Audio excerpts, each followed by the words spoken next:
Good afternoon mga idol, kumusta kayo dyan? Napakaliwanag ng nasa likuran ko no? Parang kukunin na tayo. Pero mas malupit yung pormahan natin ngayon no? Oh.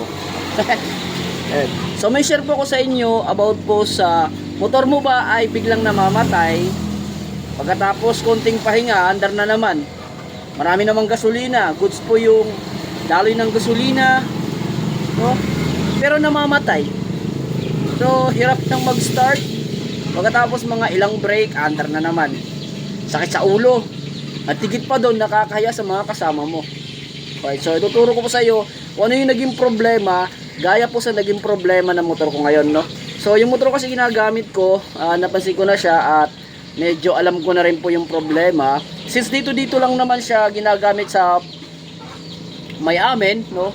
Mga 1 kilometro lang, namamatay siya. Pagdating sa bahay, patay. So kinabukasan naandar na naman siya ulit, punta dito sa shop. So hindi ko muna siya inayos. So nung nung New Year, ginamit namin, pumunta kami, nagliw kami ng beach. Doon kami nagka-problema kasi medyo malayo siya ng onte. Pagdating doon hindi na umandar. At na-stress na talaga ako kaya binuksan ko na.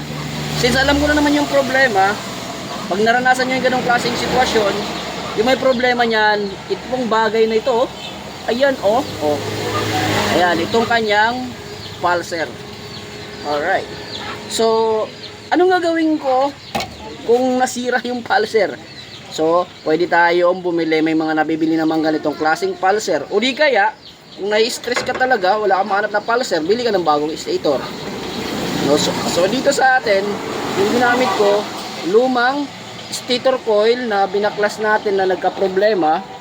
Ayan natanggal po kasi yung tornilyo ng flywheel, nasira dito sa gilid ng stator. So, itong stator na ito ay tinapon na. Pinagpalit na, iniwan na ng customer. So, yung mga ganito klaseng stator, tinatago ko to. Unang-una kasi, ito po ay, ang tawag nito, ito po ay, bronze. Yun, bronze. So, binabaklas ko to, iniipon ko, binabaklas ko. Tapos, yung pinaka-importante doon, itong kanyang pulser, ay madalas nagagamit ko to sa mga ganitong klaseng sitwasyon, no? Sa mga motor dito sa amin na low budget, walang pambili ng stator coil, ayan, walang pambili ng pulser na bago, ay dito tayo kumukuha para mas nakakamura sila, no? Ayun. So, tingnan nyo yung nangyari dito sa pulser na ito. Ayan, no? Kung napapansin nyo siya, lumobo na siya, ayan, no? Nakikita nyo ba? Mayroon na po siyang umbok, ayan, no? Kita nyo ba siya? Umuumbok na po siya. So, yun po yung problema kapag ang motor mo ay aandar, tapos mamamahinga, aandar ulit. Check nyo kagad si pulser. Ayan tignan nyo, lumulobo siya. Ayan, alright. So, ito, napalitan ko na po yung motor natin. Ayan. Alright, service ko. Start na natin. Yun maandar na siya, no? Pero ang malupit dyan, yung suot ko. Aray ko. Ayun. Kaya siya na sa angulo kanina. One tripod